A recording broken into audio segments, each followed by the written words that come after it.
Queridos amigos de la Rebotica del Cojuelo, bien hallados. En el pasado programa quisimos hacer un alto para regresar y hacer homenaje, como hicimos entonces en su día, a nuestra queridísima Yoli. Lo quisimos así porque este lunes pasado era el Día Internacional del Libro y decíamos entonces que los escritores, a fin de cuentas, son solamente comunicadores y Yoli lo era. Hablábamos también de toda esa gente de extraordinario valor que tenemos en Écija, o que salieron de Écija, o que llegaron hasta nosotros y que trabajan de forma ejemplar, y trabajaron de forma ejemplar, unas veces cooperando con lo que nos es común, y otras muchas veces proyectándonos al exterior con sus quehaceres diarios. Ya saben que este patrimonio humano es fundamental para nosotros, y no dejamos de repetirlo porque para ponerse medallas siempre habrá pechos, pero para hacer justicia a quienes realmente lo merecen, muchas veces hemos de profundizar en la vida y en la obra de personas que en ocasiones hasta desconocemos. Y para eso está muchas veces también nuestra Rebotica del Cojuelo. Hoy no creo que sea el caso, aunque desde luego nuestro invitado pertenezca a este patrimonio humano que tanto reivindicamos. Y digo que posiblemente no sea el caso, pues es un hombre de sobra conocido y sé que también muy admirado por la mayoría de los exijanos. Me refiero a nuestro queridísimo amigo don Fernando Osuna Gómez, abogado él, que de unos años a esta parte no solo se ha hecho acreedor a nuestro reconocimiento y nuestra admiración más sincera, sino también al de muchos españoles que lo ven como un profesional de gran calidad y al que siguen cada vez más asiduamente gracias a sus apariciones también cada vez más frecuentes en programas televisivos a nivel nacional.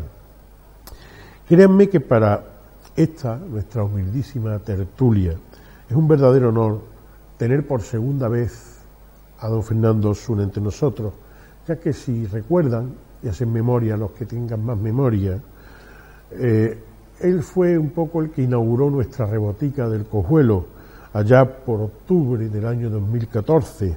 Este año se cumplirán 4 años, cuando intervino por teléfono para hablarnos sobre el Palacio de Peñaflor. Hoy, que volvemos a tenerlo, y esta vez in situ, intentaremos sonsacarle un poquito más. Al menos algunas cosillas de las muchas que sabe y de las que podemos aprender, además de hablar pues un poco de ese Fernando Osuna cercano, humano y profundamente humanista y exijanista que muchos de nosotros tuvimos la suerte de conocer desde siempre, que espero que algunos de ustedes conozcan desde ahora y que espero desde luego que todos disfrutemos. Por tanto, ya saben, bienvenidos a nuestro invitado, por supuesto, bien hallados nuestros contertulios habituales, Juan, Javier y Rafael, y por supuesto, ustedes. Tomen sus asientos entre nosotros todos los que de ustedes, como cada jueves o viernes o domingo, quieran compartir estos minutos de la Rebotica del Cojuelo, hablando de nuestras cosas. Le adelanto que hoy quizá puede resultar bastante interesante, bastante suculenta nuestra tertulia. Acomódense porque empezamos. Bienvenidos.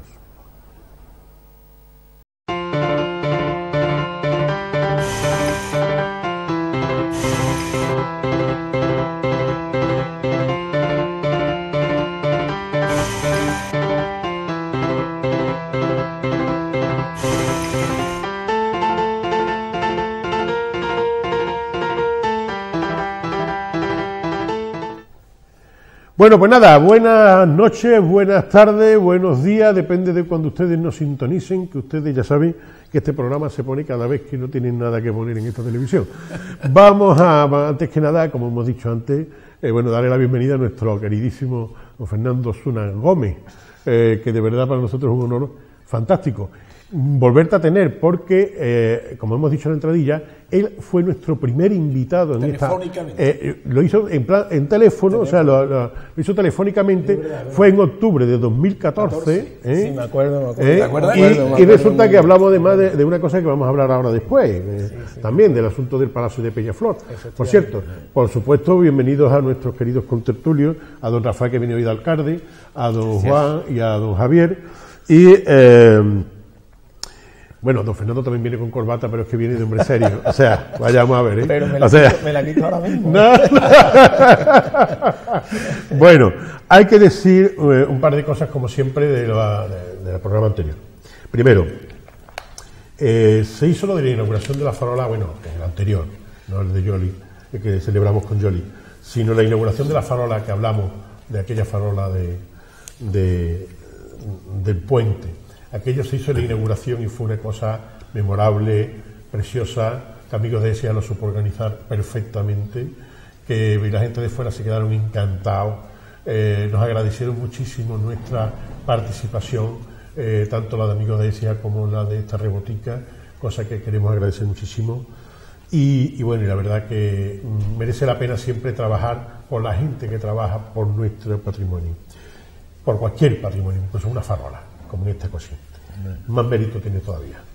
Y luego, bueno, también estuvimos en Cañada Rosal, estuvimos en las charlas que se dieron para temas del 250 aniversario de las nuevas poblaciones. Estuviste en una conferencia. Estuvimos Rafael y yo en una conferencia de Luis Rebolo extraordinaria. Sí. Además, nos invitaron a desayunar. No te podías imaginar los dulces tan buenos que hay allí. Señores, los dulces de Cañada Rosal, por favor. Cuando vayan ustedes por allí, vayan ustedes y compren dulce. Es sobre todo la bollería es una maravilla. Y lo que me gustan a mí los bollos, como de nieto, la de la azuquita por encima. Una maravilla, una maravilla.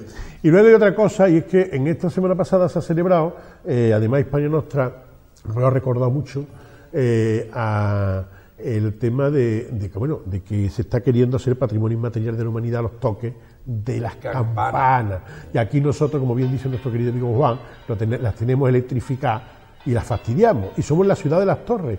Pero es más. No solamente que somos la ciudad de las torres, sino que los que hayan leído el libro de Sergio García Dils habrán visto, y además yo lo hemos dicho varias veces, y yo quiero que esto quede muy, sobre todo para los exijanos que no lo saben, que la estructura que se descubrió frente a San Francisco, que era la antigua basílica visigoda, cuando se excavó el salón, resulta que según el mayor experto a nivel internacional, que es un profesor alemán que estuvo viendo aquello, es la estructura de la primera torre que hay en España, que hubo en España. La primera torre con campanas que hubo en España la tuvimos nosotros en el salón. Y somos la ciudad de las torres. O sea, para nosotros hubiese sido es de una importancia fundamental. Sí, hay que tener en cuenta que entonces la campana lo que pasa es que llamaba oración, y la primera religión, y aparecen con el cristianismo. Es una de las cosas de los primeros cristianos. Siempre que hablamos nosotros de los primeros cristianos en Écija y tal, bueno, pues resulta que los primeros cristianos en Écija tuvieron la primera campana en toda España fue aquí en Écija. Y resulta que porque ustedes saben que los romanos tenían una gran permisividad por las religiones, que tenían todos los dioses, cada uno tenía en su los lares, o sea, cada uno en su hogar, cada uno tenía su... Pero no se llamaba a la oración comunal, como comunidad. Solamente empezó a aparecer con los cristianos. Por lo tanto, la primera torre con campana, según los estudios arqueológicos, perfectamente, y además ya publicados que existen, la primera torre con campana la tenemos en Écija, y la teníamos justo delante de San Francisco. Y ahora se va a convertir el toque de campana como patrimonio inmaterial de la humanidad. Perdona, pero según tengo yo entendido, he leído por ahí, el día era el día 20... El sábado, sí. El sábado a las 12, sí. De 12 hasta 1. ¿De 12? Y a nivel de europeo. Todas las campanas de Europa iban a tocar precisamente para reivindicar que sea bien de interés material los toques de campana manuales, y por otra parte era el año europeo de cultura, que también se hizo en Écija, se hizo la mitad, a pesar de nuestro esfuerzo, pues sí, lo que pasa es que nuestro pueblo, nuestra ciudad es así y no tenemos solución, porque no será porque no se le ha dicho. Hemos ido parroquia, hemos entregado papeles, ha salido la televisión ha salido en los informativos, ha salido en las redes sociales, hemos mandado folletos, la televisión española, lo he dicho, el teletexto de la televisión española también venía, es decir, que medios para llegar y anunciar ese día, bastante. Lo que pasa es que luego no sé, no enganchan o a veces hay que estar detrás de las personas con eso. Y vamos de gusto con estas cosas porque nos llena de ilusión, ¿verdad? Esta noticia que tú has dado, que ya nos contó Sergio y eso, nos llena de satisfacción que tengamos la primera torre de campana de Europa, está aquí en Ecija, y eso debe de llenarnos de orgullo. Que Ecija tenga el conjunto de torres y espadañas más importante de España, y además con unas campanas que son auténticas maravillas, con el sonido de estas campanas, y además con campaneros y fundidores, que también lo ha habido. Claro, o sea, que había muchas campanas que se fundían, y hay unas campanas que suenan, yo creo que las que mejores de España. Bueno, eso es lo que tenemos. Sin embargo, a la hora de ponerlo en valor, de difundirlo, de ahora de participar, no sé qué nos pasa a los ciudadanos, que siempre nos basamos, nos cuesta eso, y esa es nuestra mentalidad, no podemos luchar más con esto, porque ya que vamos a hacer. Pero recordamos que nosotros, como todos estos programas en YouTube, yo no sé, se lo recuerdo la realización, si no se colgó el programa de las campanas, o sea, de las torres que hicimos el programa de las torres, aquella en la que yo sacaba la lengua cuando llegaba arriba de Santa María, ya yo arrastraba la lengua por el suelo. Bueno, pues eso, que se cuelgue, por favor, para que los exijanos puedan ver, porque se hablaban de todas las campanas, de los toques de campana y todo eso. Y yo quería esto, que me sirviera de cuña por una razón, que me sirviera de cuña para un tema. Porque hemos dicho toque de oración, porque hemos hablado muchas veces de la leyenda de San Pablo en Écija y tal, cuando es una cosa, bueno, que se queda ahí, y que muchas veces decía Sergio García Dil, bueno, es que arqueológicamente es mucho más importante realmente lo que sabemos a nivel histórico y documental sobre lo que fue la primera iglesia cristiana, casi, que lo que después podemos tener de leyenda. Entonces, y eso sí es fehaciente. Entonces, vamos el tema de la fe en Écija es desde hace mucho tiempo. Y me sirve de cuña porque precisamente la familia de Fernando, la gente que conoce a Fernando Osuna, por la televisión, porque lo ven de vez en cuando, hablando de los aleillos de por ahí, que hay, de cuernes y cosas de eso. Pero eso, ahí, él no sabe, a lo mejor no sabe que, bueno, la familia de Fernando sí lo sabe de saber. Es una de las familias cristianas,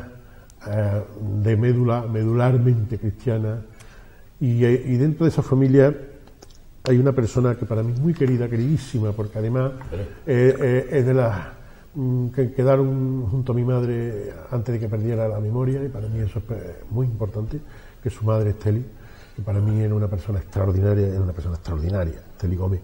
Su hermano Ignacio, que fue compañero mío y que está en proceso de beatificación, como profesional y pero fundamentalmente como persona, porque era un ser humano extraordinario. Su hermano Enrique, que con él, también con Fernando, emprendimos también la tarea junto a otros, con Paco Acedo y compañía, con Juan de Dios. Cuando fundamos la Hermandad de Jesús sin Soga. La Hermandad de Jesús sin Soga. Aquel eso verano, no lo sabe la gente que te ven en televisión muchas veces. En verano, creo que fue verano del 77 o 78, efectivamente. Sí.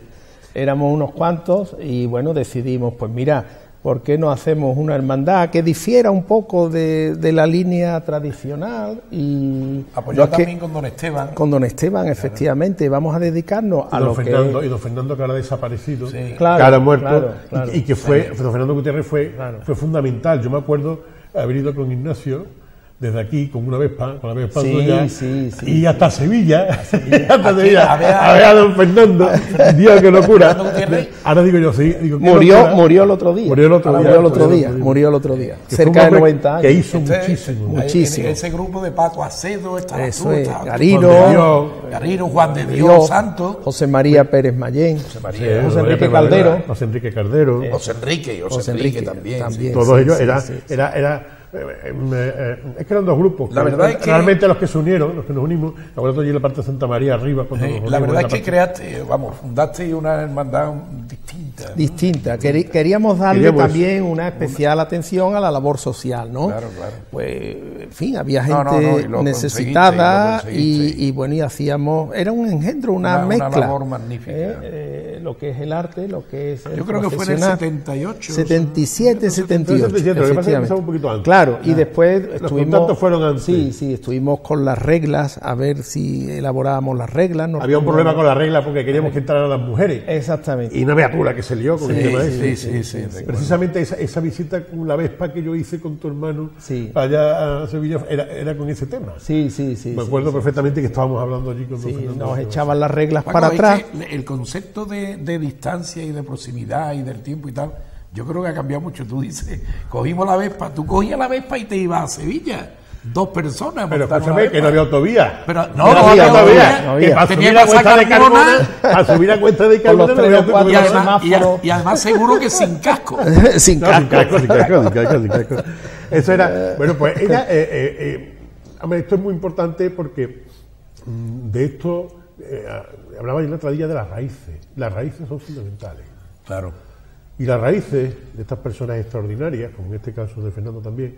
Fernando es un profesional como la copa de un pino y ahora mismo es famosísimo. No se está haciendo, no se engaña. Se ha visto tan atrás en la televisión. Si lo eres, se pone, bueno, por el tema que, pero es que él, su educación, no es que sea, un profesional no es una persona que ejerce una profesión así porque sí, sino que la ejerce con unos principios y con una serie de cosas.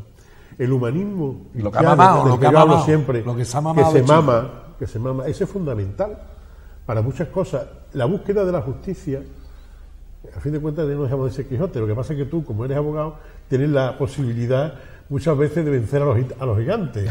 Algunos de nosotros ya estamos estrellados una pichada de veces de forma, tío. Hombre, cuando uno lleva la verdad, pues yo cuando llevo la verdad voy a muerte, porque sé que me asiste la razón y la verdad, cuando no la llevo no me meto en líos, pero cuando uno lleva la verdad, pues... En lo del cordobés se veía perfectamente, ¿eh? Bueno, pues sí, nosotros en estos casos lo que hacemos es coger el ADN. Cuando el ADN sale, pues sale con un detective que se lo coge. Ahora has tenido un caso... Oye, de Julio Iglesias salió también, ¿no?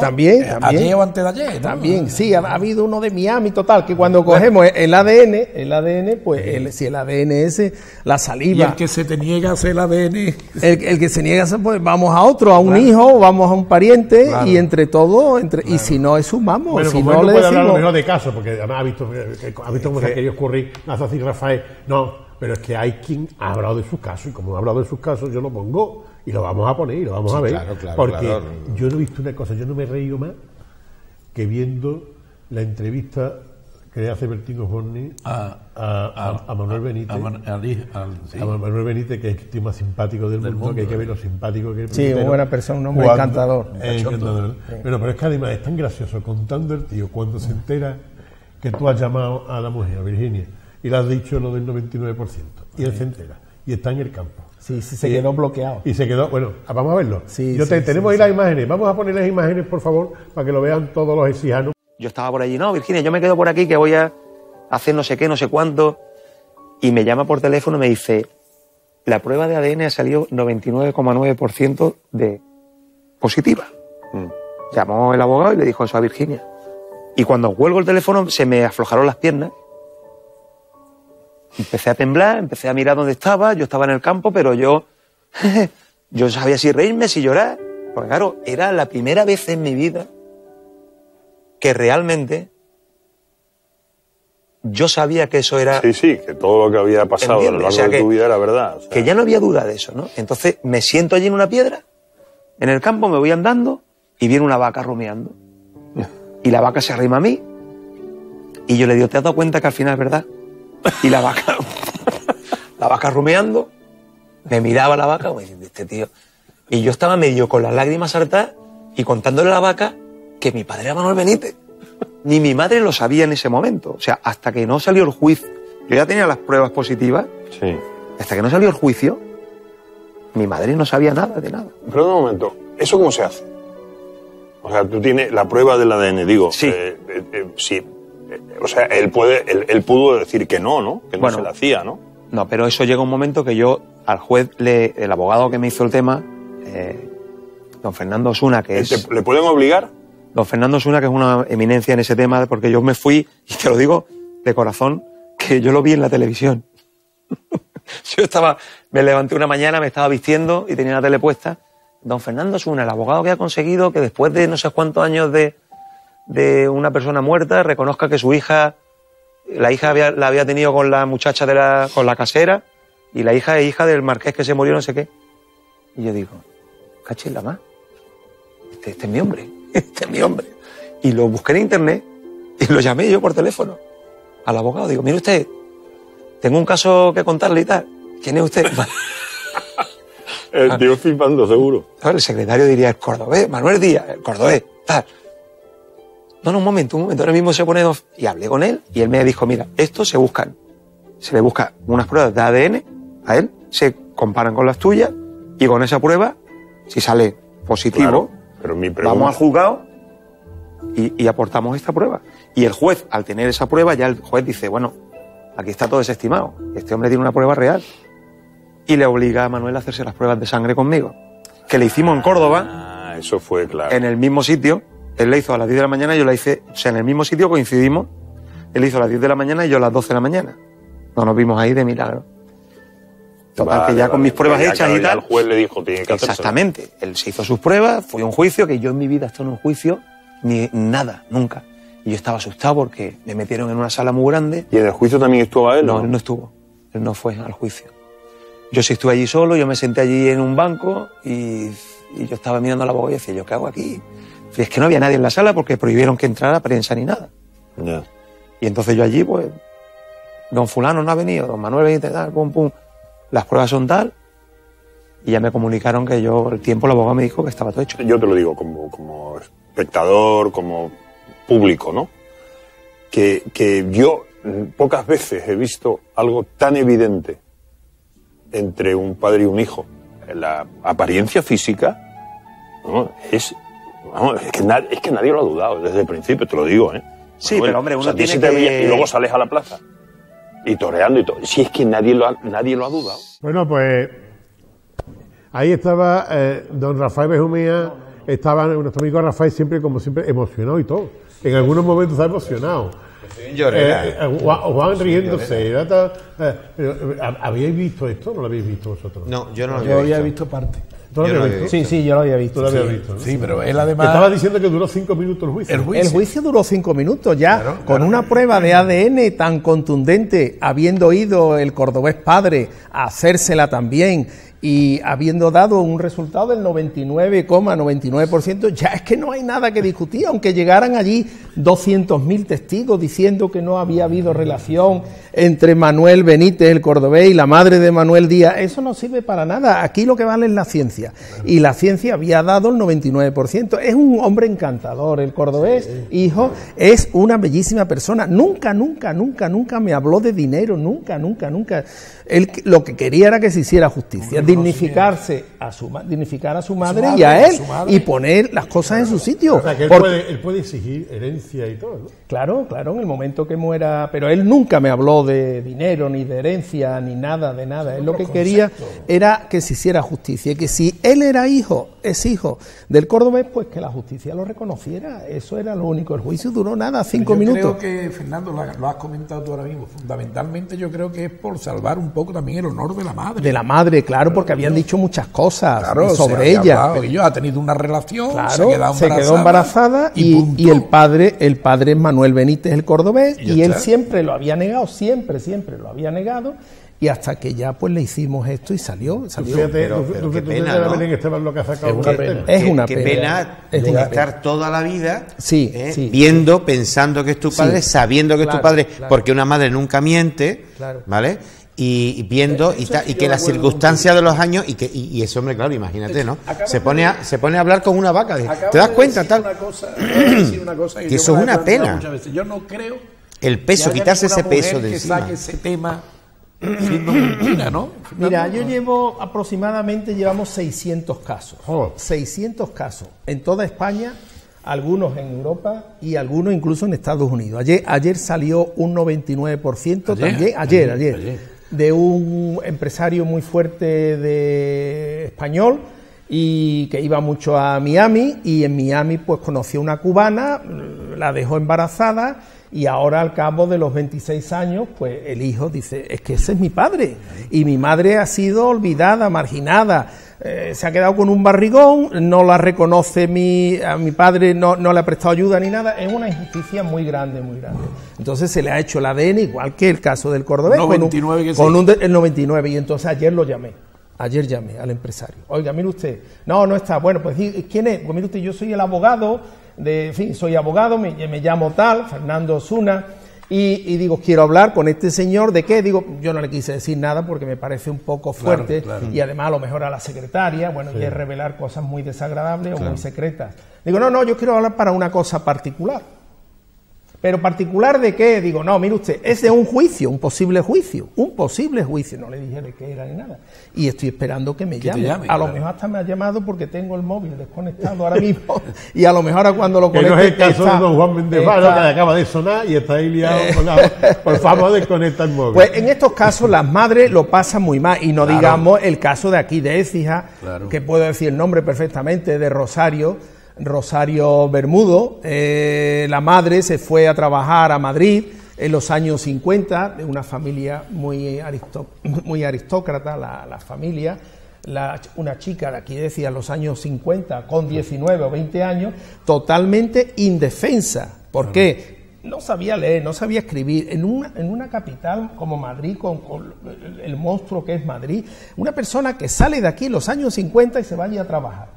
¿Qué defensa tiene esa mujer cuando, vamos a decirlo, el señorito de la casa o el hijo del dueño se mete en la cama con ella? Es que es imposible defenderse. ¿Por qué? Porque si le niega, a la calle, si se queda embarazada, a la calle, es decir, que la mujer lo pasa muy mal. Se quedó embarazada, hemos hecho el ADN, exhumamos también al padre, el presunto padre en Soria, el año pasado por esta fecha, y bueno, y también el 99%. Y a mí me da mucha pena de las mujeres, porque es que están muy, muy, muy indefensas, sobre todo en los años 50, 60, 70. El prototipo siempre es el mismo. El varón, el hombre, muy poderoso económicamente, políticamente, socialmente, y la mujer no tiene absolutamente nada de poder. Hay una desproporción bestial. Y ahora estamos haciendo justicia, y todas estas mujeres que se quedaron embarazadas, porque se quedan embarazadas sin un marido, sin dinero, sin trabajo, en un ambiente muy hostil, y claro, algunas han estado señaladas, porque la propia casa de ellas, sus propios familiares, no la admiten muchas veces, la repudian, la echan, porque eso... consideraban que era una deshonra, que estaba manchada. No, tú te vas a decir, ni una ni otra familia con un barrigón en la calle y con esa desprotección. Yo quiero recordar, al hilo de que estamos hablando, y para que se vea el tema de la dignidad de las personas, estaba hablando antes, Manuel Díaz, hijo de Manuel Benítez. Una dignidad extraordinaria, que ni pedía dinero ni nada. Pero estoy pensando que el mismo año que hicimos precisamente Écijana del año, hemos sido la única Écijana del año, creo, ¿no?, que amigos de Écija hicimos, que fue a Esteli Gómez, a tu madre, y la hicimos Écijana del año. Disfrutó muchísimo. Y fue la primera vez, fue en Santo Domingo, ¿te acuerdas? Sí, me gustó muchísimo. Y entonces, porque es que además es una mujer que se merece, es una mujer extraordinaria. Bueno, pues ese mismo año, después, en septiembre, en vez de septiembre por ahí, hicimos un homenaje a Bartolomé Jiménez Torres y a Jaime Hostos, poniéndole una loza en las casas donde nacieron. Sí. Queríamos ponerle una loza en las casas donde nacieron, pero cuando hablamos con Jaime, ¿no?, que fue cuando yo me enteré de la historia de Jaime, gracias a nuestro queridísimo amigo don Ángel Cáceres, cronista ¿cómo se dice? No oficial, o sea, de Écija, porque conoce todo, por la barbaría pasó todo. Entonces le pregunté y me contó la historia de Jaime, y lo de Jaime también es de pura dignidad, o sea, lo de Jaime es tremendo. A mí me dice Jaime, cuando hablamos con él en Madrid, me dice, mira, yo no quiero la plaquita mía, no me lo pongáis en la calle Caballeros, y la calle Emilio Castelar. Digo, bueno, pero la calle... Dice, no, yo es que no nací allí. yo las quiero en la calle donde yo nací. Y dijimos, oye, la calle Oñate. Y dice, sí, pero es que era una casa de vecinos de la calle Oñate. O sea, él quería que en la casa de vecinos de la calle Oñate, donde él nació, era donde se pusiera la placa. Que nadie pensara que él había nacido en la calle Caballero. Y entonces la casa estaba derrumbada. Entonces dijimos, mira, que está derrumbada, que no puede ser. Y entonces, claro, yo me voy enterando, digo, yo me tengo que enterar de todas estas cosas, qué es lo que pasa, y ya él mismo me dice, o sea, vamos a ver, mi mujer, mi madre, se quedó embarazada, lo que tú estás diciendo, en aquella época. Sí. Servía en casa de padre de Jaime. Bueno, él era el niño, era el chaval, y se enamora, y realmente se enamoró de ella. Y bueno, y resulta que dejó embarazada a esta mujer, la echan, la expulsan, pero además es que incluso la persiguen algunos otros señoritos que piensan que ya es fácil por esto. Y de ahí empieza después, y por ahí acabó surgiendo el problema que hubo aquí con Jaime Hostos. Todo el problema que hubo con Jaime Hostos al final surgió de un problema de un señor, o por un señor, que había estado detrás de la madre en su momento, creyendo que era una mujer fácil. Porque se había quedado embarazada de que después fue su marido, porque después se casó cuando ya se pudo casar, se casó y pasó. Entonces, por eso, cuando pasen ustedes por la calle Emilio Castelar, si miran ustedes, ven en la placa, aquí vivió su infancia, o vivió su Jaime Hostos, y no pone quién nació, porque él no quiso. Son ejemplos de dignidad que me parecen muy importantes. Yo quería comentar que el tema, está claro, estamos hablando de este tema, que a ti te ha dado una fama, si quieres entre comillas, pero tienes hoy día, pues estás cuando no enciendes la televisión, cuando no estás en la primera cadena, en los desayunos, estás con Cárdenas por la noche, apareces en programas y tal. Pero hay otro tema que te quiero yo hacer una pregunta, porque, hombre, puede ser interesante para las personas que nos ven en Écija y tal, ¿no? Y es que el otro día leí que había ganado también un pleito, que es que esto también te puede dar, digamos, trabajo a tu bufete, ¿no? Porque había ganado un pleito que tú sabes, Fernando, mejor que yo, por supuesto, que cuando tú comprabas una vivienda de protección...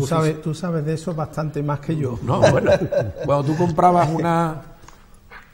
bueno, yo quiero decir aquí que a Fernando lo conozco desde hace un montón de años, yo éramos amigos y lo hemos comentado antes de entrar en antena, yo éramos amigos de su padre, y recuerdo cuando yo hice tu casa, que hasta el contrato de obra lo hiciste tú, lo redacté yo, porque tu padre tenía en mí una confianza ciega.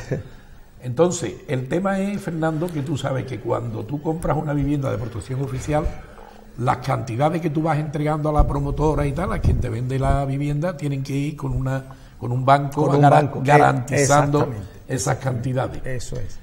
Eso en la vivienda de protección oficial era obligatorio, pero en las viviendas libres hay muchas veces que existía exactamente. Y entonces tú ganaste el otro día un pleito. Claro, porque la constructora promotora pues se había quebrado, había ido al garete, se había hundido. Entonces el comprador, el comprador a lo mejor ha entregado 80, 70, en este 60. Caso creo que le devolvieron 28.000 euros. 28.000 euros. A lo mejor ha entregado una cantidad, 28.000 euros. Coño, que es un dinero. Y claro, y ya no puede reclamarlo a la promotora, claro, a la constructora. ¿Por qué? Porque ya no existe, ha quebrado.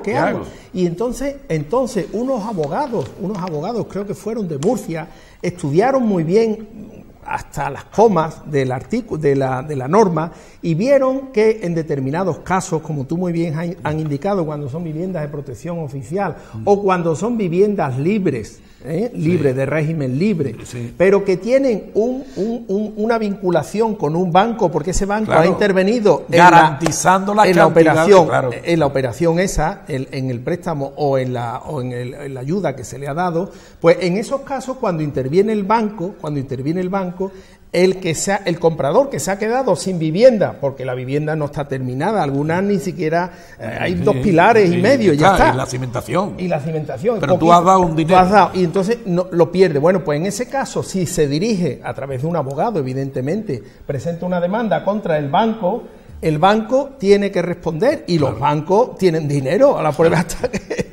el dinero que hay en España pues está en los Bueno, hombre, bancos, yo he querido hacerte esa Claro. pregunta porque si alguien, de algún telespectador nuestro, de nuestro programa, pues está en esa situación... Que no lo dude, que reclame. Que puede reclamar. Además tú no puedes decirlo porque está implicado, pero yo sí puedo decirlo.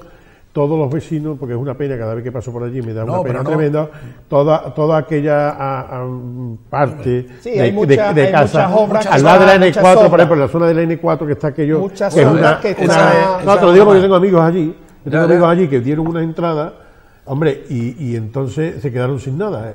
Si realmente puede existir la posibilidad. Pero no solo está esa zona. Porque posiblemente el banco, como se puede decir, tendría su seguro o tiene el banco avala.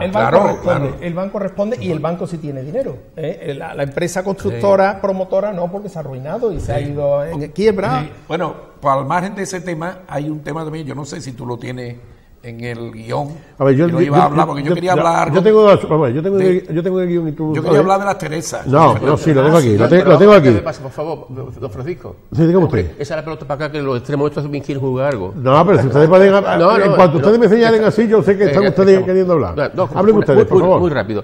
Fernando sabe perfectamente que hay momentos en que no hace falta juicio para determinar un hijo. Eso se hace en los testamentos. Yo he hecho no muchos testamentos donde el señor ha ido solo y ha dicho: yo quiero declarar heredero porque tengo un hijo extramatrimonial y que se declare. Son personas muy valientes. ¿Ah, sí? Sí, eso sí, lo podían hacer después del año 73, creo recordar, porque claro, muchos de estos hijos extramatrimoniales eran hijos frutos de adulterios y el adulterio era un delito y tenía cárcel. Cualquiera iba a un notario antes de quedar despenalizado el adulterio y le decía: oiga, señor notario, yo soy Juan López Pérez y estoy casado, pero tengo un hijo fuera del matrimonio y quiero reconocerlo y quiero admitirlo como heredero. El notario, la obligación que tenía en ese momento es irse al fiscal. No, porque era un delito. Era un delito. El notario se tenía que ir al fiscal o al juzgado y decir: oiga, mire usted que aquí un señor está reconociendo un adulterio. El adulterio era un delito. Entonces eso quedó despenalizado, afortunadamente, porque, en fin, será objeto de todas las críticas que quiera, pero un reproche penal, entendemos, por lo menos así lo ha entendido la sociedad, que era muy fuerte. En la cárcel será censurable desde todos los puntos de vista o desde algunos. Entonces ya Juan, volviendo a lo anterior, a partir de esa despenalización, muy bien, muchos señores iban y era una postura muy noble y muy noble. Ni la mujer ni los hijos no se enteran hasta que van a solicitar. Exactamente. Por lo tanto, es verdad que nosotros nos tenemos el secreto máximo y la máxima de que nadie supiera eso, ¿no? Ojo, si era soltero, si el padre era soltero y la madre soltera y no estaban casados, si son solteras, eso no era delito, porque esos son hijos naturales, pero no es entre un casado y una soltera, o entre un casado y otra casada con otro matrimonio. Pero no adulterio. No era adulterio. Entonces no era delito y algunos lo hacían. Otra cosa que era muy corriente cuando se redactamos los testamentos, se decía: instituye por herederos legítimos. Dejó tanto los herederos legítimos. Había que decir la palabra legítima, porque no podía nombrar a personas que no fueran legítimas. Eso era siempre. Dejó tanto los herederos, de los legítimos, fulneito. Eso siempre se solía poner en los testamentos. Afortunadamente ha cambiado muchísimo en este aspecto y la verdad que hoy se están dando pasos gigantes para que la ley, la razón, pues, esté presente en estos casos. Don Rafael. Yo es que lleváis tanto tiempo hablando de unas cosas y de otras, pero yo es que me gustaría, como yo no soy un poco y no entiendo mucho de estas cosas, me gustaría irme a la base, Fernando. Y la base es, sin entrar en las particularidades personales de los muchos casos que en su bufet se llevan a cabo y que se reclaman, en fin, el trabajo que usted tiene y tal. Yo quiero una pregunta muy básica. ¿Usted cree que hoy en día la justicia es más justa que antes? ¿O hay una justicia de primera y una justicia de segunda? La justicia funciona muy mal. Lo primero es lenta. En Andalucía, mucho más lenta. Y en Sevilla, muchísimo más lenta. Muy lenta. En Utrera llevamos un caso que lleva 14 años se quedó tetrapléjico en un accidente de tráfico, mi cliente, y después de 14 años todavía no ha cobrado, bueno, se murió, este señor murió hace 2 años, ahora los hijos quieren que se le abone la indemnización que le corresponde al padre de 1 millón de euros.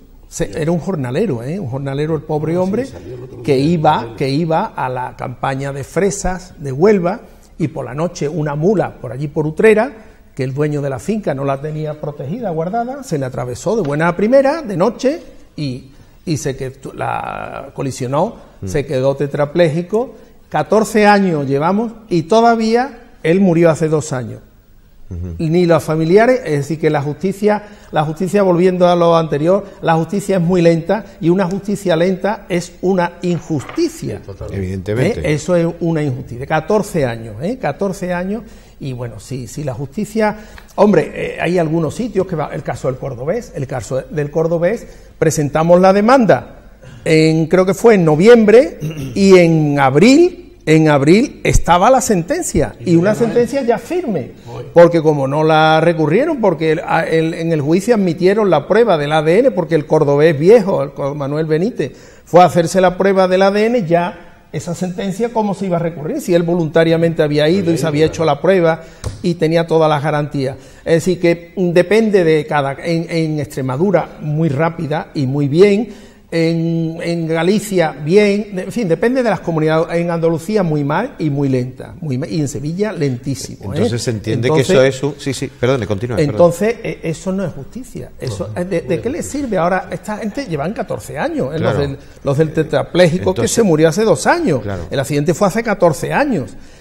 ¿De qué les sirve que ahora dentro de 3 o 4 años reciban, que va a ser ya 18 años, la indemnización? Claro. Y esos 18 años, porque esta gente es gente pobre, claro. jornaleros, en fin, que es una injusticia. Se entiende que eso es para usted como letrado es un hándicap. Un fracaso total. Y me encuentro totalmente en ese aspecto fracasado. Más que un fracaso, una impotencia, ¿no? Es una impotencia. Hemos hablado con nuestro querido amigo Ricardo Gil Torresano, subdelegado del Gobierno en Sevilla. Nos atendió fenomenal, una comisión, el decano de abogados. Ricardo es un señor, una persona encantadora. Hemos hablado con los decanos, hemos ido a Estrasburgo, hemos ido a todo. Esto no tiene arreglo. Lo de Utrera y otros pueblos no tiene arreglo. Mira, otro caso, no es solamente Andalucía, en Alicante, yo como, en fin, llevo muchas cosas de estas extramatrimoniales, una demanda, la presentamos en un pueblo de Alicante, en Villajoyosa, y a los 2 años de haberla presentado, el juzgado no había hecho absolutamente nada, ni siquiera admitirla a trámite, la demanda, y habían pasado 2 años. La pudimos presentar, mi cliente decía, bueno, pero ¿esto qué es? Es que no ha hecho nada, ni siquiera admitirla a trámite, nada.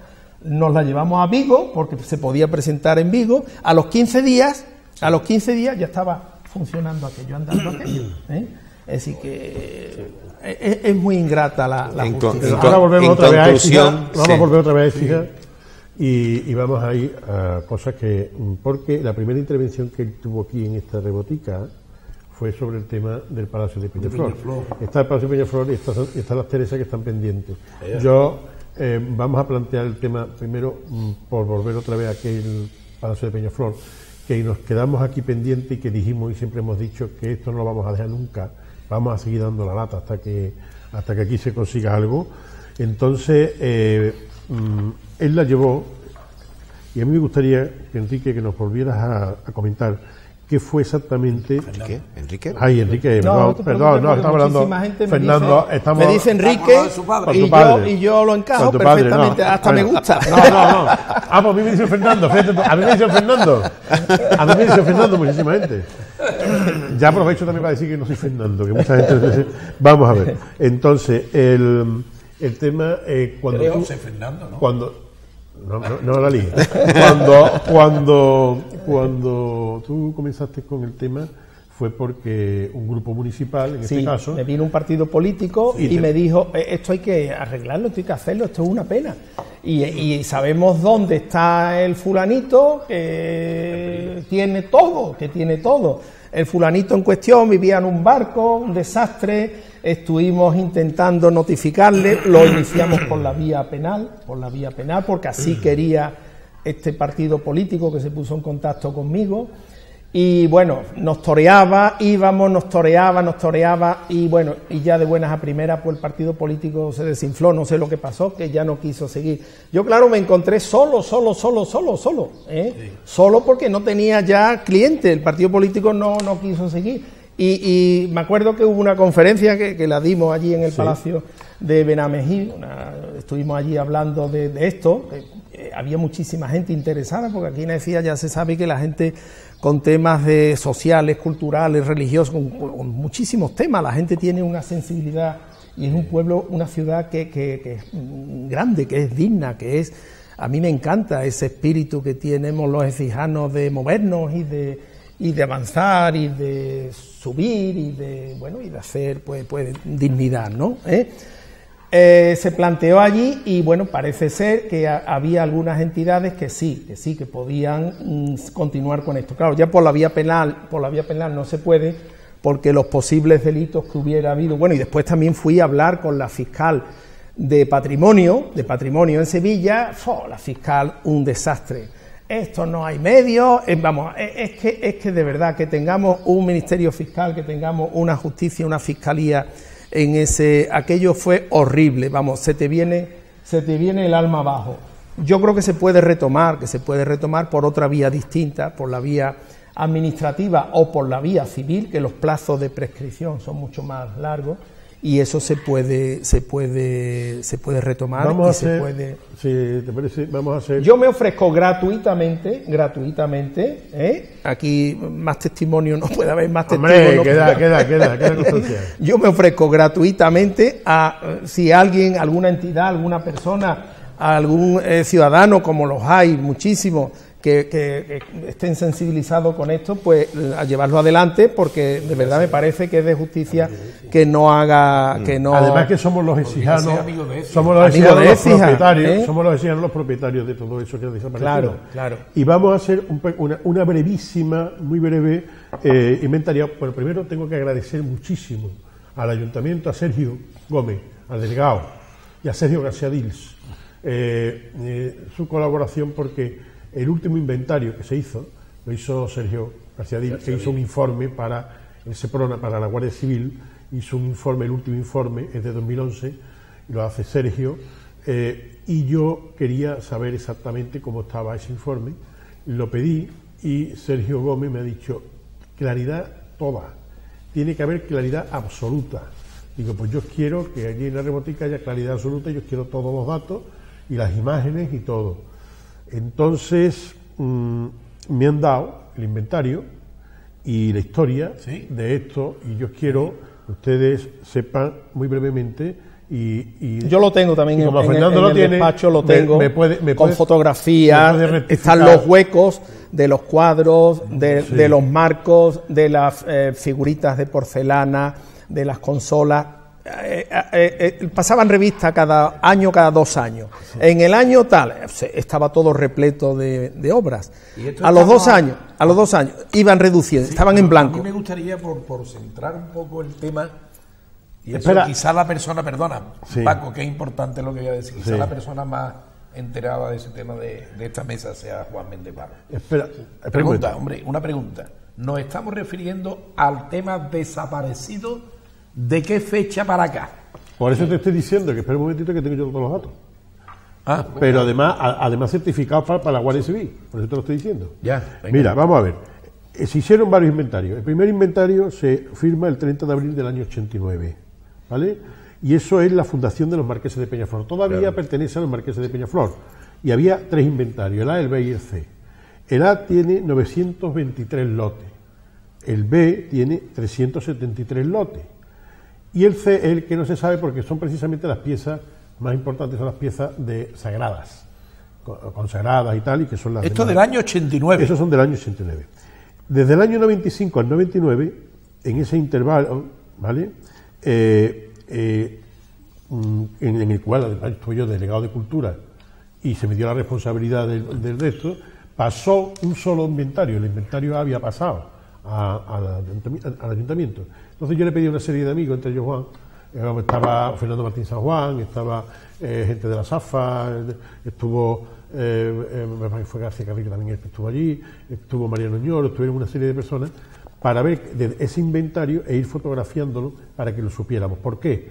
Porque a mí me había llegado noticias por parte de personas, o sea, de la portera del Palacio, me había estado llegando durante mucho tiempo, el tiempo que yo había estado en la oposición, de que había personas que se estaban llevando cosas del Palacio. Entonces yo quería, cuando me llegó aquello, yo me espanté, digo, oye, ¿esto es para mí? Sí, bueno, pues espérate, que lo primero un inventario, que nadie pueda decir inventario. Pero se hizo entonces una serie de inventario, un inventario mínimo, que se concluyó realmente.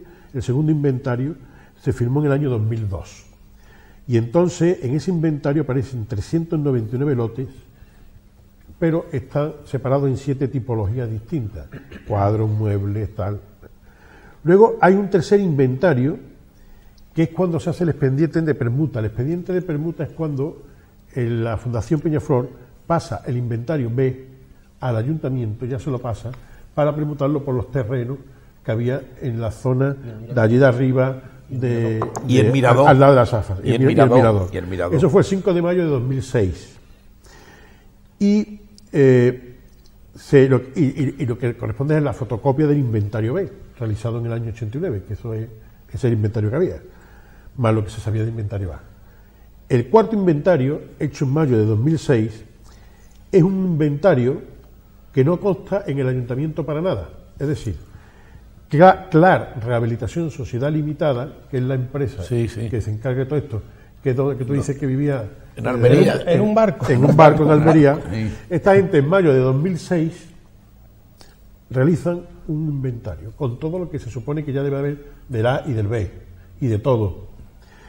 Pero no aparece, ese inventario no se deposita en el ayuntamiento. Ese se quedan ellos con él.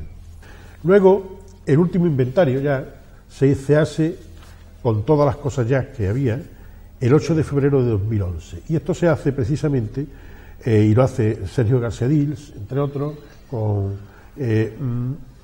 precisamente para darle a la Guardia Civil constancia de las cosas que han desaparecido. Estaban todas las fotos en blanco, vamos, los recuadros en blanco, porque habían desaparecido. Había una comparación de años. El año tal estaba todo repleto, todo estaba lleno de fotos. A medida que iban pasando los años, el inventario, estaban las páginas en blanco. Ya no está, los inventarios estaban muy bien hechos. Yo no sé quién los hizo, pero estaban los comparativos, los inventarios comparativos de comparaciones, estaban perfectamente hechos. Bueno, pues muy bien, entre 1989 y el año 2002 desaparecen del inventario un total de 51 piezas, pero desde 3 barras de madera, que son barras de madera nada más, a relojes de bronce y calamina, una colección de 36 litografías sobre la historia de la Marina Española, por ejemplo. Desde 2002 a 2006, fíjate tú que han sido 51 piezas. Bueno, pues desde 2002 a 2006, en esos 4 años, que es cuando entra en lo de... Bueno, se calcula la desaparición, y digo se calcula porque como el inventario que hacen ellos no se tiene, sino se tiene solamente alguna fotografía, de 255 piezas. Tiene cojones, ¿eh? Bien, desde escupideras, orinales, bañeras, lámparas de bronce, hasta un escritorio de viaje de caoba, un escritorio de ébano con incrustaciones de nácar, cuadros, litografías, 2 panoplias con armas completas, 6, las panoplias son donde va a estar las armas 6 cornucopias, camas de caoba, que a mí me encantaban, las camas de caoba, barcos, aquel tipo de barco que había, que expusimos nosotros cuando estaba yo. Pero 306 piezas pertenecientes a 83 lotes completos y 22 parcialmente expoliados. La realidad es que lo que tenemos es esto, y yo voy a pedirle a la realización para que todo el mundo lo vea bien. Hemos hecho este cuadrito para que todo el mundo vea perfectamente cuáles son las desapariciones. Mientras vemos el cuadrito en pantalla, yo quería hacer un comentario, y es que estamos hablando de desapariciones que empieza el primer inventario, se hace en el año 89. Sí. Pero desde que hasta el año 89 también habían desaparecido un montón de cosas. Más de 100 lotes. Hasta el año 89. Se hizo más de 100 Porque lotes. yo quiero recordar, porque aquí quizás las dos personas con más edad que haya en esta mesa somos tú y yo. Y quizás recordemos, yo recuerdo de comentarios y temas y tal, que se hablaba ya de desaparición de enseres y cosas en el Palacio de Peñaflor por los años 70. Sí. Claro, pero es que eso era ya la fundación de Peñaflor. Claro. Es que todo aquello estuvo en manos de Fundación Peñaflor durante muchos años. Un montón. Sí, no, pero yo vuelvo a insistir, yo soy de los básicos. Pero ¿cómo puede ser tan fácil ponerle patas a un enser, a un mueble o algo? ¿Por dónde se lo llevan? ¿Por la puerta, viendo un portero? Claro, no. Es que hay una puerta por detrás. Tú no lo sabes. Es que por detrás detrás, el portero está en la puerta. Pero bueno, pero es que esas llaves se supone que están custodiadas. ¿Es tan fácil ponerle piernas, patas o...? Dos cosas. Hombre, si es una empresa, por lo que se ve, date cuenta de que está diciendo Fernando. No, pero es que... Cuidado. No, vamos a ver. Sí, pero no, porque hay una cosa que yo no me entero. Partiendo de la base que para catalogar un monumento nacional tiene que haber un registro de un inventario de todo lo que hay, se supone que es así, ¿no? Bien, el Palacio de Peñaflor es un monumento nacional desde hace ya muchos años. Se supone que ese inventario existió o existe y que desde lo que había al principio a lo que hay hoy en día hay una serie de elementos que han desaparecido, ¿no? Bien, eso que es custodia de las autoridades nuestras, del ayuntamiento, puesto que eso es de todos los exijanos, el ayuntamiento es el responsable de custodiar eso. Correcto, bien. El ayuntamiento es el responsable de guardar las llaves, de abrir y cerrar puertas. Totalmente. Luego tiene que haber alguien, sin acusar a nadie, que a sabiendas o ha dejado llaves, o porque si la puerta de la calle, de la principal, no se puede abrir, por la puerta trasera. Se fueron muchas obras, como había que hacer obras, poner andamiajes y poner una serie de infraestructuras para el mantenimiento, conservación, pintura. Muchos objetos fueron trasladados en furgonetas a una nave que no me acuerdo dónde estaba. En la carga y descarga de esos objetos, en el traslado y en la nave, ahí desaparecieron muchísimo. Es decir, sacaban los objetos de arte. Ahí había 2 o 3 operarios o 4 operarios. Los metían en una furgoneta. La furgoneta iba desde el Palacio de Peñaflor hasta la nave. 5, 6, 8, 20 kilómetros, no sé. Vale. Pues tú fíjate las posibilidades que tienen los malhechores de coger esas... Pero, Fernando, y ahora yo... Y después, y después en la nave, también, yo es que me acuerdo del sumario que se tramitó en un juzgado de Almería, porque allí estaba el individuo este del barco. En la nave también... fingieron un robo, rompieron una puerta, no sé qué, y se llevaron también de la nave se llevaron muchísimos objetos, ¿eh? Es decir, que ahí está. Lo que pasa es que aquello no se siguió porque yo no encontraba a nadie. Pues ahí viene la pregunta. Pero ¿se podría hoy día retomar ese pleito? Sí, pero no se podría, pero por otro camino, no por el camino penal. Aquello era un camino penal porque había delitos contra la propiedad, ¿no? Delitos contra el patrimonio.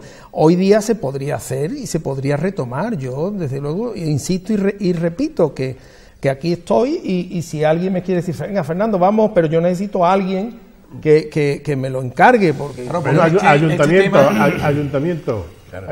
Vamos a dar el toque al ayuntamiento que siempre le damos un toquecillo al ayuntamiento. Bueno, ayuntamiento. Aquí tenemos a don Fernando, que está dispuesto. Desinteresadamente, yo no voy a cobrar absolutamente nada. Se le avala, se le pagan los gastos como lógico y normal, y con eso, fíjense lo que pasa. Esto es propiedad de todos los exijanos, de todos, porque esto, la marquesa de Peñaflor, se lo cedió al pueblo de Écija. Pero nosotros, como ciudadanos de Écija, podemos reclamarlo. Nosotros lo reclamamos, yo lo reclamo. Y además voy a pedir y vamos a intentar, que yo sé que Sergio está dispuesto porque los dos Sergio, porque me reuní con ellos y están totalmente dispuestos. Este próximo programa, yo me comprometo, vamos a traer aquí a Sergio García, que es quien firmó este último inventario, y vamos a sacar las imágenes, vamos a hacer todo el recorrido y vamos a sacar las imágenes de las cosas que faltan. Todas esas imágenes de las cosas que han faltado. Y entonces yo le pido desde ya a nuestro ayuntamiento, a nuestro equipo de gobierno, al pleno completo, porque esto es el pleno, los representantes de todos los ciudadanos de Écija, que apoyen una propuesta, que hagan una propuesta para que esto se active, se reactive de alguna forma. Por el camino que y sea. Que todo esto que está saliendo a subasta por internet, muchas de estas cosas. Sí. Lo último que ha salido, y no es precisamente de Palacio de Peñaflor, fue el escudo de la calle Almona, que apareció en Portugal. Todo eso, por favor, que se le haga un seguimiento y que se le haga algo, que no puede ser que hayan desaparecido estas cosas de esta forma. Y claro, es que esto además hay que clamar al cielo, porque el tema de las Teresas es distinto. Es un tema que se han llevado la propia comunidad, temas de aquí, se lo han llevado a Sevilla, a Almendralejo, a donde sea. Pero esto es que se ha perdido. Esto es que no se sabe dónde está.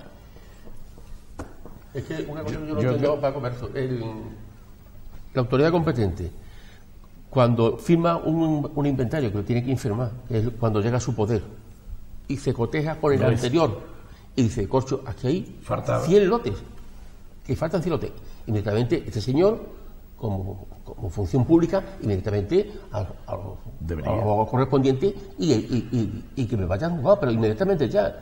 O sea, que son responsables, porque si no, además, había que ir contra él, porque es el que tenía que haber puesto algo, porque todo está en tus manos. O sea, yo soy depositario de un inventario, a mí me falta algo y tenemos inmediatamente que tomar medidas necesarias. Y lo que no podemos es dejar pasar tiempo, porque este tema se viene hablando, nos vamos lamentando y falta la ejecución, falta la ejecución.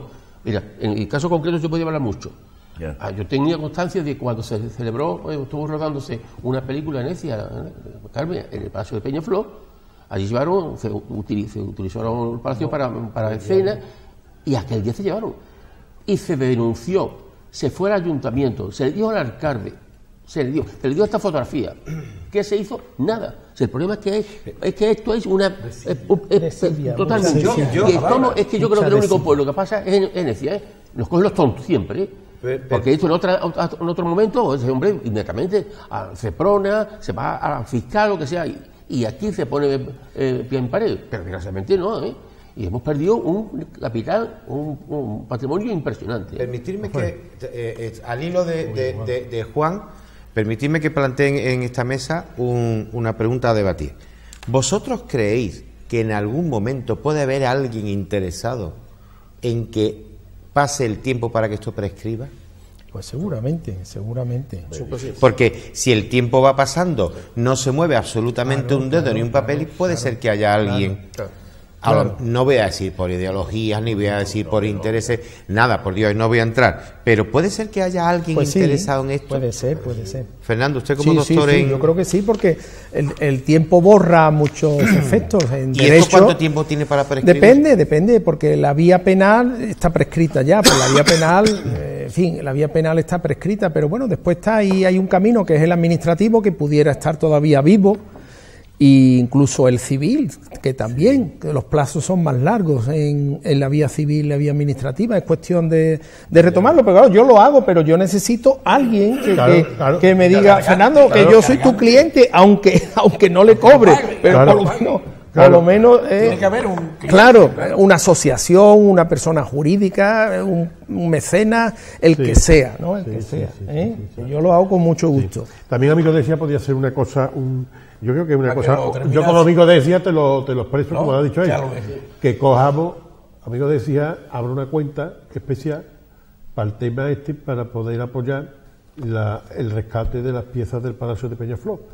A ver si podemos, entre todos. Amigo decía, tiene... Sí. Hombre, lo que pasa es que en el parte penal, sí, lo tenemos. Sí, lo que pasa es que verá, la vía legal hubiera sido. Aunque realmente ese ayuntamiento, sí que es el ayuntamiento. Claro. Hombre, nosotros hemos votado a nuestros gestores. Son ellos. Esto lo empezó un particular, no quiero decir el nombre, aunque es una cosa buena para él, pero bueno, a lo mejor no le gusta lo empezó un particular, una persona, un varón de aquí de Écija. Y después ya se metió el partido político y funcionamos y vamos bien. Después el partido político ya se echó atrás. Pero eso con 2 o 3 personas, cualquier persona lo puede, porque hay un interés cultural, social, persona física, sí, cualquier persona. Pero vamos, que hay que tener en cuenta una cosa. Pero lleva razón Paco, porque el Palacio de Peñaflor es municipal. Es un legado de todo el se pueblo. Se puede poner un plazo, si en 2 o 3 meses o 4 meses la corporación, el ayuntamiento, quien sea, no da un paso, pues aquí estamos 4, nosotros 4. Lo podemos hacer. Bueno, ya para dentro de grabamos dentro de 2 semanas. Perdón por el atraco. A los dos Sergio, que ya avisó. Que yo, a mí me gusta siempre advertir, algunas cosas las advierto, otras no, pero esta la voy a advertir. Dentro de 2 semanas voy a intentar que se grabe el programa que grabemos, sea precisamente con Sergio García Díaz para el tema este. Entonces ya hago yo un llamamiento a Sergio Gómez para que un poco inicie ese trámite, esa posibilidad, porque vamos a plantearle al ayuntamiento que sea el ayuntamiento como que era lo lógico, que son la Casa del Pueblo, son los representantes, nuestros gestores. Ya que los hemos votado para que nos gestionen nuestro patrimonio, ese patrimonio tienen ustedes que gestionarlo. Y si ha desaparecido, algo hay que hacer. Y si tenemos aquí una persona que está dispuesta además con esta categoría, y que lo conocí, que tengo mucha documentación. Y llevé el juicio penal en Almería. O sea, que hay que intentarlo. El idóneo. Tema de las Teresas.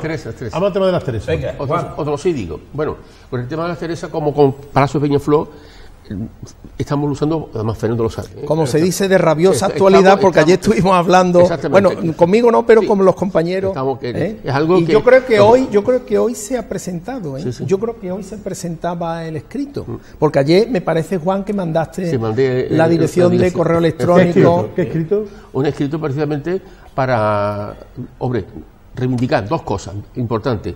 La restitución, si es posible, de todo lo que se ha ido por la puerta trasera de ese convento, de ese palacio. Y por la delantera. Bueno, también. Es que lo corta. Y por otra parte, que se cumpla la ley respecto al horario de salida, la apertura de esto. Esto es por ley. Entonces, nosotros vamos a exigir más que 2 cosas. Uno, creemos que es necesario, es justo necesario. Es todo. Entonces, eso estamos y apertura. Pero no solo el tema hemos estado, es que con el defensor del pueblo también hemos tenido varias reuniones. Es decir, que trabajar, nadie nos va a decir que no estamos haciendo, ilusionados también muchísimo, y esperemos que algún día... Pues hoy se ha presentado el escrito, se ha presentado el escrito diciendo lo mismo, esto que habéis dicho, ¿no? Sí. Restitución y apertura. Y además lo hemos fundamentado jurídicamente, socialmente, culturalmente, con muchos preceptos jurídicos, ley de patrimonio del Estado. ¿Ahí ejerce de cliente la asociación Amigos de Tía? El cliente me parece que soy yo. Me parece que lo encabezo yo. Yo recuerdo cuando yo hablaba contigo de empezar a tramitar esto, me decía tú, necesito algo. Me parece que como mandatario verbal de la asociación. Yo creo que figura mi nombre encabezando el escrito. Paco, lo que pasa, una cosa que nosotros hacemos es, eso de las ruedas de prensa no solemos hacer muchas veces, ¿no? Y quizás se desconozca muchas veces la cantidad de horas de trabajo y lucha que tenemos con este tema, en muchísimos aspectos, muchísimo. Fernando puede hacer cómo nos ha preocupado, cuántas veces se conoce. Yo cada vez que te llamo a ti, me dice, está en la calle. Eso lo sabe todo. Pero verás que yo no quiero porque reconocerlo, simplemente que no lo dejamos, que estamos luchando con todo nuestro recursos. ¿Qué estáis haciendo? Porque estamos haciendo todo lo que podemos. Pues hoy se ha presentado el escrito. Qué bien. Claro. O sea que es una alegría añadida que nosotros damos aquí como primicia hoy, que estamos grabando, que es miércoles, claro. Mañana lo verán ustedes jueves, o sea que será ayer cuando lo presentamos. Y bueno, pues ya que hemos hablado de todo esto, ahora toca, a ver, por favor, este agua me parece que esa es Javier. No, esta es mía. No, esa es tuya, Paco. Esta es la mía, lo que pasa es que yo no tenía. Vamos a ver, yo tenía aquí como última cosilla de las cosas que hay próximas. Sí. De las cosas que hay próximas, vosotros os dais cuenta. ¿Tenéis ahí? Sí. Estamos documentados. Estamos documentados. Con papelito. Por eso. ¿Empiezo ya? Empieza. Bueno, vamos a empezar. A mí me gustaría, Paco, antes de empezar, recordarte que hay un tema candente que lo hemos comentado algunas veces y que tú como director del programa deberías de ponértelo al menos en tu boca un poquito. Y es el tema de Munda. Recordarlo de Munda. Eso vamos a hablarlo con Sergio el próximo programa. Exacto, pero que eso no se olvide, que eso hay una cosa que... Eso primero. Segundo, eso no se va a olvidar. Segundo, a mí me gustaría alabar mucho la labor de Amigos de ESIJA, aunque muchas veces se diga que es que no están haciendo o no se ve a priori el trabajo que ellos hacen, pero si alguien se fija, por ejemplo, el otro día, ¿te acuerdas que lo comentamos? Y lo volví a comentar con otra persona. Al pasar por la calle de los Balcones Largos, por la calle Caballero, y al mirar el Palacio de Peñaflor, señores, fíjense ustedes la hermosura que es contemplar un palacio que está solamente en una fase restaurado, pero verlo sin cables. ¿Vosotros habéis visto lo hermosa que está ese trozo de la calle sin un puñetero cable? Es que es hermosísima sin cables. La labor que hace la Asociación de Amigos de ESIJA es encomiable. Claro, claro. Total. Entonces, y, hombre, lo que pasa es que yo no sé cuánto cobráis ahora. ¿Tú cuánto ganas? Una miseria. A mi mujer, ¿no? 60.000 euros. Lo que más es que dice, este niño es tonto. Además de 60.000 sofocones, que no es lo mismo. Bueno, dice, mi marido es tonto. Dice, además de los sofocones, además de la hora, encima la gente cree que está cobrando. Donde realmente es el fuerte ahí, porque se mueve en la sombra, en el silencio. La gente no sabe muy bien si es Juan Méndez o Juan Amigo de Claro, donde realmente no quiero que se quiten los cables, y eso sí me lo vaya a permitir, señoras y señores, las torres. Es en las torres, porque en la terminación del cable habrá un casquillo, y en el casquillo tiene que haber una bombilla que encienda y que ilumine nuestras torres. Que estoy harto de decirlo, y querido quien corresponda, no voy a decir nombre. Cable que haya, pero claro, no voy a parar en mi empeño hasta que pongan las bombillas, que el que pase por nuestra ciudad diga y recuerde: estoy pasando por la ciudad de las Torres. Claro. Es que tanto cuesta. Y si cuesta mucho dinero, ¿para qué pagamos los contribuyentes? ¿No estáis recaudando? Pues recauden, y un apartadito para las bombillas. Bueno, dicho esto, el señor hermano mayor de la Hermandad Sacramental de San Gil nos cita a toda la ciudad de Écija el sábado día 28 de abril, pasado mañana, no, este sábado que viene, a las 12 en el Salón de Actos del Palacio de Benamejí. Razón, doña Carmen Baima, que es la restauradora que ha devuelto el esplendor al Santísimo Cristo de la Salud, nos va a ofrecer una conferencia con todo lujo de detalles para que Écija sepa cómo el Señor de la ciudad, el Señor de la Salud, el Cristo de San Gil, ha vuelto a tener ese esplendoroso aspecto que tiene ahora. Entonces, dicho queda, están todos ustedes citados, 12 de la mañana, 28 de abril, Palacio de Benamejí, para saber de primera mano qué es lo que ha pasado, qué se encontró en aquel TAC famoso que se le hizo en el hospital de noche, en todos los efectos radiológicos y pruebas radiológicas que se le han hecho, y todo ese tipo de cosas que es muy interesante conocer. Después, querido Juan, más cosas que tenemos por ahí. Decirle que a todos los que asistan al acto se va a dar un díptico. Ahí está, hay que lloverte. Con la biografía de la restauradora y también con el estudio que se le ha hecho a esta imagen. Ese díptico se va a repartir gentilmente, lo va a pagar los amigos de ESIJA, y se va a repartir para todos los asistentes para que tengan constancia de cuál es la persona que ha intervenido y que la actuación que se ha tenido con. Y aparte de eso, Juan, que conozcamos no se dice gratuitamente. Y con gentilidad, porque eso lo hacen así. Pero también que la gente sepa que es, porque es patrimonio nuestro. Amigos de ESIJA está con los dísticos de las torres, de los monumentos, siempre en casa. Las campanas. Bueno, pues el señor de ESIJA es patrimonio nuestro. Como todos los hombres de ESIJA. Exactamente. Vamos a ver. Bueno, yo para despedir el programa. Pero esto era despedida. Claro. Bueno, pues nada. Pero venga. Tú has dicho lo de las bombillas. Cuando tú dices lo de las bombillas, es la señal para despedir el programa.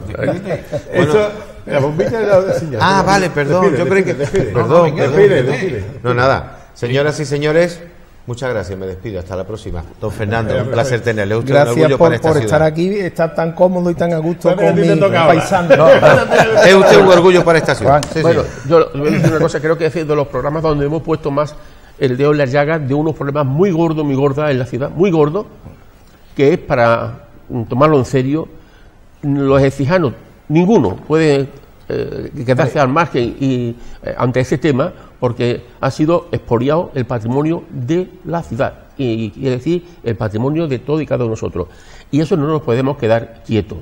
Hay quien tiene más posibilidades, tiene más responsabilidad que otros, eso es cierto, pero la verdad es que esto no podemos consentir, los ecijanos, que se desmonte, que se expolie un palacio de la categoría como el Palacio de Peñaflor, claro, y que se estén vendiendo las piezas por eso. Y yo creo que, hombre, yo agradezco muchísimo siempre la generosidad que tiene don Fernando con nosotros.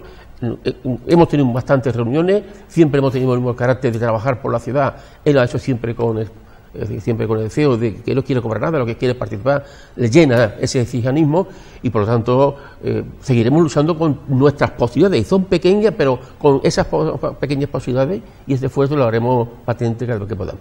Hola. Estás aprendiendo una narda, tío. Hablar, está en plan de didáctico, antes que no hablaba apenas. Venga, todavía. Bueno, pues yo agradecer a Fernando la deferencia que ha tenido en acompañarnos en este programa. Fernando, que bueno, él sabe que es una persona a la que yo quiero mucho. Pues sí, nos queremos mutuamente. Mutuamente desde hace muchísimo tiempo. Y me voy un poco contento hoy del programa, por más que otros días, por una razón muy clara. Y es, al margen de tus temas profesionales, de tu bufete que has llevado, lo del Corbé, no sé qué, lo otro, tal, lo de la cantidad de garantes, al margen de eso, los dos temas que hemos tocado, como bien comentaba Juan, del Palacio de Peñaflor, se ha lanzado un guante, que yo creo que quien lo debería de recoger es el excelentísimo ayuntamiento, claro. Y el tema de las Teresas, que hoy se haya presentado ya el escrito, lo cual significa que los dos temas están todavía en candelero y que tú estás dispuesto a echar kilo con esto. Gracias, Fernando. Pues no, yo muchísimas gracias a vosotros por haberme acogido aquí con tanto cariño, que me encuentro como en mi casa. Bueno, yo soy como vosotros, ecijano, y para mí es un orgullo, es un honor hablar de Écija, participar en Écija y defender a Écija. Además, yo siempre lo digo, ¿de dónde es usted? ¿De Sevilla? No, yo soy de Écija, provincia de Sevilla. Cuando estoy por ahí a lo mejor no saben dónde está Écija, pero bueno, que yo encantadísimo de colaborar en todo, en las Teresas, en el palacio, con la recuperación de todos los muebles, de todos los objetos y montones de cosas que pueden, hombre, y nada, que la gente participe, que la gente se mueva, y como se le ha tirado el guante, el que sea, y si no, pues aquí mismo, si nos ponemos de plazo 3 meses, 2 meses, 4 meses, si no se mueve nadie, pues aquí hay 5 personas que podemos nosotros incluso impulsar esto, y ya está, a título particular, porque hay figuras jurídicas que recogen que los ciudadanos tienen interés y pueden darle deseo jurídico a esa voluntad, ¿no? Así que... Vamos a ver, no solamente aceptamos el reto, lo aceptamos por una razón muy fácil. Siempre hemos dicho que esta tertulia es la tertulia donde todos los exijanos tienen su sitio, y que cojan ustedes sus asientos, pero lo digo hace principio, cojan sus asientos porque empezamos, ¿no? Entonces, esta es tu casa, no es que te hayamos tratado como si fuera tu casa, es que esta es tu casa, tu tertulia. Muchísimas gracias. Está aquí, tienes siempre vos cuando tú quieras. Muy a gusto. Y así que eso es lo que pretendemos. Entonces, como tú eres parte de nosotros y eres parte de esta tertulia también, indiscutiblemente, además la inauguraste, indiscutiblemente cogemos el reto, y nosotros en un tiempo prudente iniciaremos lo que haga falta iniciar para este tema. Con respecto a lo de Munda, deciros que yo, la semana pasada mismo me llamaron desde la Lentejuela, ya hablé con Sergio, estamos viendo una serie de cosas, vamos a ver si podemos hacer algo.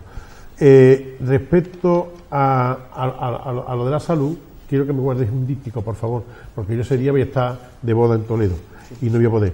Pero para finalizar, yo estaba queriendo, digo, ¿yo cómo finalizo esto? Porque, verdad, a mí Fernando me trae una cantidad de cosas tremendas, desde lo de aquellos días de Jesús sin soga, pero es que, bueno, con Ignacio, a mí recuerdo a Ignacio siempre que lo veo, ¿no? Para mí Ignacio era una persona tan especial, y a Esteli, bueno, no te digo nada, ¿no?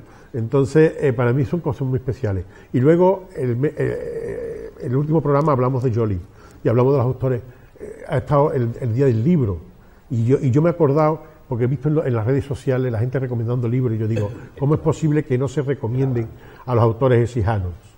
Hay muchos autores exijanos. Entonces, yo me gustaría que acabar este programa con 2 personas, 2 autores exijanos en homenaje a todos los demás. Uno que es exijano y el otro que, no siendo exijano, tiene raíces exijanas profundas.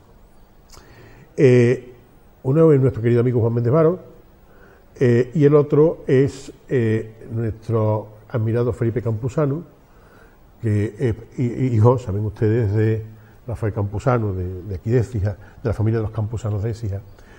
Bueno, pues cuando se le inauguró su plaza, la Plaza Felipe Campuzano, se me pidió que le hiciera unas letras y tal, para hablar de él. Y yo dije, no, hablo de él y de todos los que de alguna forma están haciendo patria fuera y dentro. Y es un buen momento para hablar en este caso de Fernando, por ejemplo, igual que de Yoli, de los que han desaparecido, igual que de Esteli, por la forma de ser como era, y de Ignacio, que era como era, y que también ha hecho patria, de todos un poco. Entonces me vais a permitir, voy a leer un trocito de aquello que yo me parece, lo recompongo un poquito al final, porque es un homenaje a todos ellos, y va a finalizar con unas imágenes de los libros de Juan Méndez Varo, pero musicados con una melodía de Felipe Campuzano, Melancolía. Entonces el texto que escribí entonces y que reivindico ahora, no solamente para Felipe Campuzano, aunque parezca Felipe, sino para Fernando y para todos. Es nuestra historia, la única que tenemos, la que nos hace ser exactamente lo que somos, la que fue escrita entre todos y de la que, si podemos sentirnos orgullosos, es porque algunos supieron darle lo mejor que tenían. Es bueno que seamos justos, es bueno que reconozcamos y que recordemos a los mejores. Es bueno que estemos aquí todos y nos hagamos corresponsables en esta hora de hacer justicia. Felipe Campuzano no solo es el nombre de un gaditano ilustre, sino el espíritu habitado por la sensibilidad de los campusanos de Écija, por la sangre caliente y revoltosa de los hombres de este sur, de Entre Torres, por el latido acompasado que con aires de caleta podía sonar también a bronce de Santa Cruz cuando ensoñaba las piedras de la calle Luna o los brazos de su abuela Carmen, porque el espíritu de un hombre vive de todas sus verdades. Y en el de Felipe Campuzano también, en el de Fernando Osuna Gómez, habitan muchas realidades que son de esta tierra, quizás porque su padre lo inició en la armonía, hablándole del Cristo de la salud al compás del viento, o quizás porque la Virgen de nuestro valle y aquella que allí llaman la Galeona fueron la misma reina en la fe de su cuna. Quizás sea por eso que para su espíritu resulte fácil sentirse gaditano y ecijano al mismo tiempo. Felipe, ese espíritu compartido es el que late en ti desde los siglos y que tú presientes. Ese que mezcló las torres con la caleta y la caló con el océano. Ese espíritu que, como el de Federico, a través del arte, supo ser y manifestarse puramente andaluz y después universalizarse con toda su sensualidad mítica y atávica, sin concesión alguna al tipismo o a la escaramuza. Ese espíritu es el que hoy exaltamos, también aquí, en la Rebotica de Cojuelo, ese patrimonio nuestro de los que trabajan y luchan y mantienen sus raíces cuando lo hacen, como Felipe o Fernando o Ignacio o Enrique o Esteli o Javier o Juan o Rafael o Yoli. Es el que queremos y necesitamos preservar y mantener. Y por eso, con este humilde homenaje en el que se nos ha ocurrido hilvanar las imágenes antiguas de los libros de Juan Méndez con la música de Felipe Campuzano, los convertimos a todos ellos, a todos vosotros, en un poco más Écija y en un poco más nosotros. Muchas gracias y buenas noches a todos ustedes.